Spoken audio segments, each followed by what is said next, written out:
अस्सलाम वालेकुम। I am Sattan Ali, lecturer in higher education department.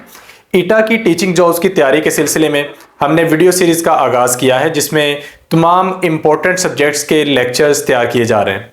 इसमें English, pedagogy, mathematics, general science और इसके साथ साथ पाकिस्तान स्टडीज़, इस्लामिक स्टडीज़ और दो दूसरे माइनर सब्जेक्ट्स हैं लाइक सोशल स्टडीज़ है, ड्राइंग है, फिजिकल एजुकेशन है। इन सब के लेक्चर्स तैयार किए जा रहे हैं। इन टीचिंग जॉब्स की भरपूर तैयारी के लिए प्रॉपर सेशंस का आगाज कर दिया गया है। सेशन को ज्वाइन करने के लिए आप डिस्क्रिप्शन में दिए गए नंबर पर राब्ता कर सकते हैं। और अब हम आगाज करते हैं अपने लेक्चर का। ये हमारा लेक्चर है क्लास 4 की मैथमेटिक्स, यूनिट नंबर 7। इससे पहले जो पहले 6 यूनिट है उन पर हम लेक्चर्स डिलीवर कर चुके हैं। तो यूनिट नंबर 7 है डाटा हैंडलिंग।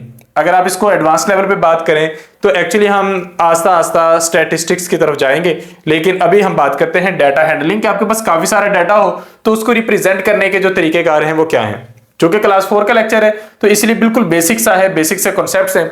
तो इसमें एक हमारे पास कॉन्सेप्ट है बार ग्राफ का, कि बार ग्राफ क्या होता है और कितनी तरह का होता है। दूसरा कॉन्सेप्ट इसमें हमारे पास यह है कि पाई ग्राफ क्या होता है, क्योंकि पाई ग्राफ एक बिल्कुल डिफरेंट टाइप का ग्राफ होता है जिसे हम पाई चार्ट कहते हैं। और तीसरा ग्राफ हमारे पास होता है लाइन ग्राफ। तो हमने बस जनरली इसको देखना है, इस पर ज्यादा देर नहीं लगानी, ज्यादा मेहनत नहीं करनी।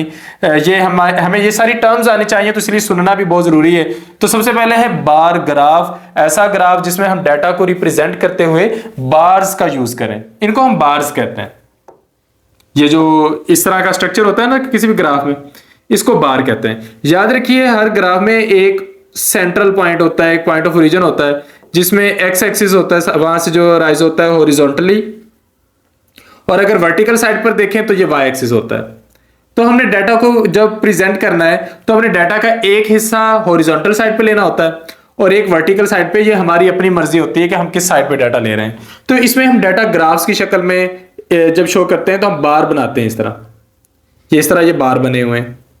अच्छा, अब इसमें इंपॉर्टेंट बात क्या है, यहां पर एक ग्राफ किस चीज का है, ये नंबर ऑफ स्टूडेंट्स। हमने देखना है कि कितने स्टूडेंट्स का कौन सा ब्लड ग्रुप है। तो हमने यहां पर हर 2 लाइन के बाद 10 डिजिट्स ऐड किए, 10, 20, 30, 40। तो हर एक लाइन के बाद 5 की काउंटिंग होगी।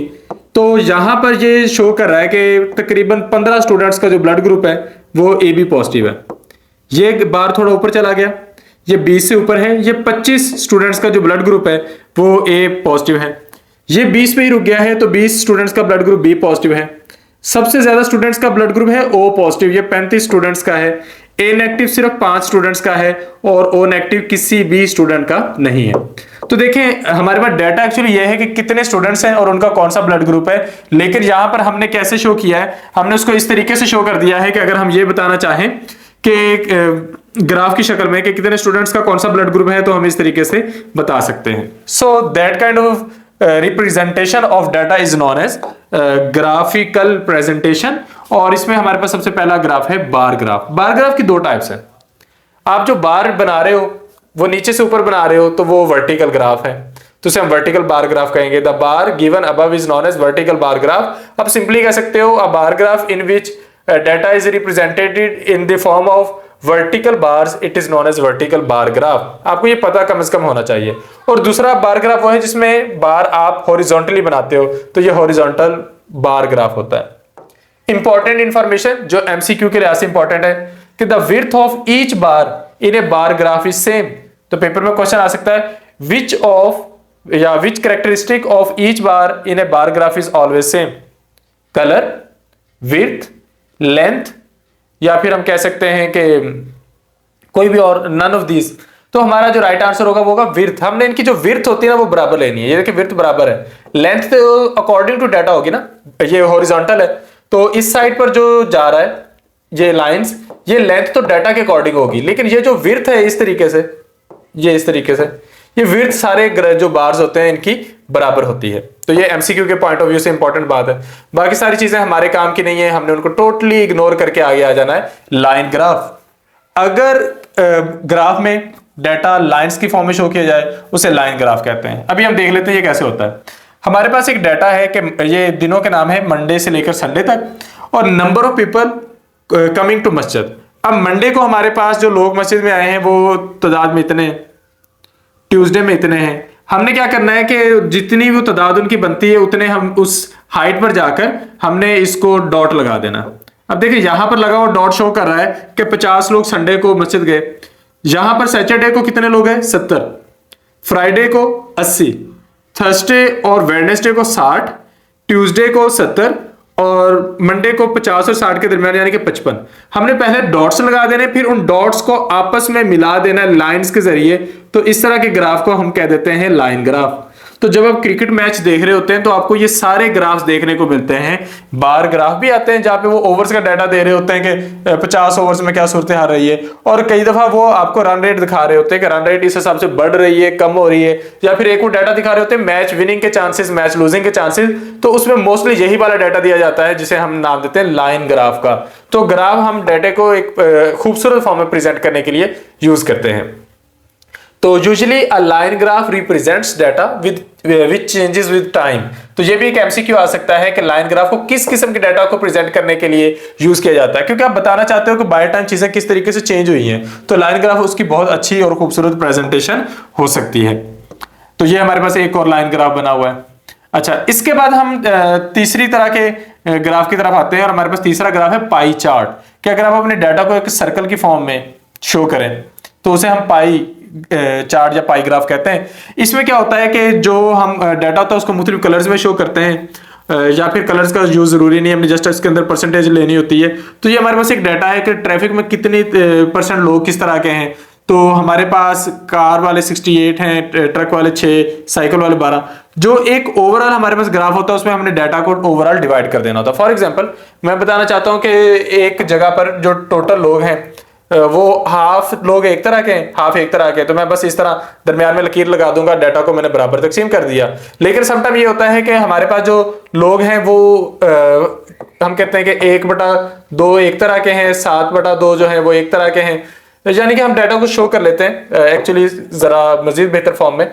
हम कह लेते हैं कि 3/16 लोग एक तरह के हैं, 4/16 एक तरह के हैं और 9/16 एक तरह के हैं। तो फिर हम इस तरह ग्राफ बनाकर सर्कल में उसको इस तरह डिवाइड करेंगे कि जो हमारी 3 की डिवीजन है उससे 4 की डिवीजन थोड़ी ज्यादा हो जाए और 9 की थोड़ी और भी ज्यादा हो जाए। तो ये इस तरीके से हम डाटा को जब प्रेजेंट करते हैं तो ये हमारे पास आ जाता है कि डाटा हमने प्रेजेंट किया है in the form of pie chart और पाई ग्राफ। तो ये सर्कल की फॉर्म में होता है और इसमें जो हर एक इंफॉर्मेशन होती है उसको हम सेक्टर का नाम दे सकते हैं कि blue sector, red sector, yellow sector. तो ये हमारे पास फॉर एग्जाम्पल एक डाटा दिया गया है कि the most number of admissions, ये हमारे पास टोटल बन, ये यहां से इसका डाटा शुरू हो जाता है। In the following pie chart information of 1250 people taking admission different courses during their vacation is shown.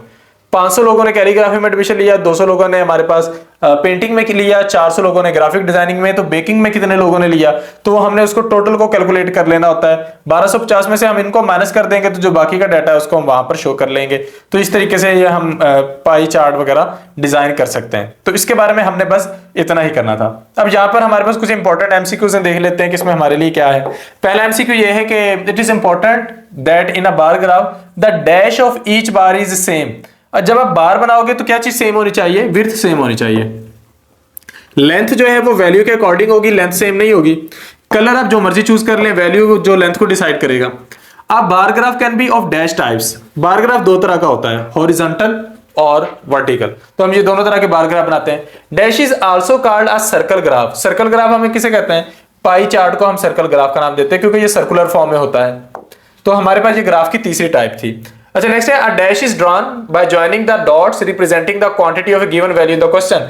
यानी कि अगर आपके पास डाटा है और आपने इसको ड्रा करते वक्त पहले डॉट्स लगाए, फिर आपने उन डॉट्स को मिला दिया है, तो उसके लिए किस तरह का चार्ट बनता है? तो आप लोगों ने देखा था कि हमने लाइन ग्राफ बनाया था। जिस तरह मैंने आपको एग्जांपल दी थी कि क्रिकेट मैच में हमने जब रन रेट का आइडिया देना हो कि रन रेट बढ़ रही है, कम हो रही है, स्कोर बढ़ रहा है या कम हो रहा है, तो उस वक्त हम ये लाइन लगाते हैं, हम मुख्तलिफ डॉट्स को आपस में मिलाते जाते हैं कि चीजें बढ़ रही हैं या फिर कम हो रही हैं। तो इस तरह का जो ग्राफ होता है वो लाइन ग्राफ कहलाता है। तो डाटा हैंडलिंग जो क्लास 4 के लेवल पर है उसमें हमारे लाइक जो सीखने की चीजें थी वो यही कुछ थी, और जहां पर आज हमारी क्लास 4 की जो मैथमेटिक्स है कंप्लीट होती है। ये जो लेक्चर्स हैं, लेक्चर्स बहुत वैल्यूएबल होते हैं। ये आप लोगों ने जब आप छोटे थे आप लोगों ने तब भी पढ़े थे, अभी आप बुक खोलेंगे आप पढ़ेंगे आपको पता चलेगा। लेकिन उससे भी ज्यादा इंपॉर्टेंट क्या चीज है वो ये है कि इसमें से किस तरह के क्वेश्चंस बन सकते हैं और उनकी बार बार प्रैक्टिस होना। यानी कि आप जितने मर्जी अच्छे लेक्चर सुन लें, उससे आपके बेसिक कॉन्सेप्ट्स डेवलप हो जाएंगे। लेकिन टेस्ट की तैयारी के लिए जो दूसरी अहम तरीन चीज होती है वो होती है कि आप उसकी बार बार प्रैक्टिस करें, आप क्वेश्चंस ज्यादा से ज्यादा इवेल्युएट करके देखें। तो उसके लिए बहुत जरूरी होता है कि आप एक प्रॉपर टेस्टिंग सिस्टम का हिस्सा हो।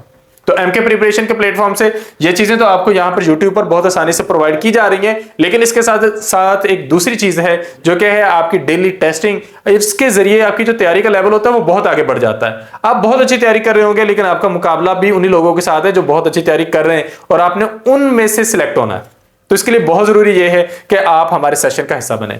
हमारे सेशन को ज्वाइन करने के लिए आप डिस्क्रिप्शन में दिए गए नंबर्स पर राब्ता कर सकते हैं और हमारा सेशन इन टाइम ज्वाइन कर सकते हैं, क्योंकि जितना आप टाइम से ज्वाइन करेंगे उतना ही बगैर कोई सेशन जाया किए आपकी तैयारी का प्रोसेस शुरू हो जाएगा। इसके लिए मैं अपना नंबर यहाँ पे बोर्ड पे लिख रहा हूं, जिसे आप नोट कर लें। इस पर राब्ता करके आप हमारा सेशन ज्वाइन कर सकते हैं। नंबर है 03047453 या फिर नंबर है 0342447091। तो इन पर राब्ता करेंगे तो हम आपको सेशन में ज्वाइन करने का सारा तरीकेकार समझा देंगे। वीडियो को अंत तक देखने का शुक्रिया। Thank you. Allah Hafiz.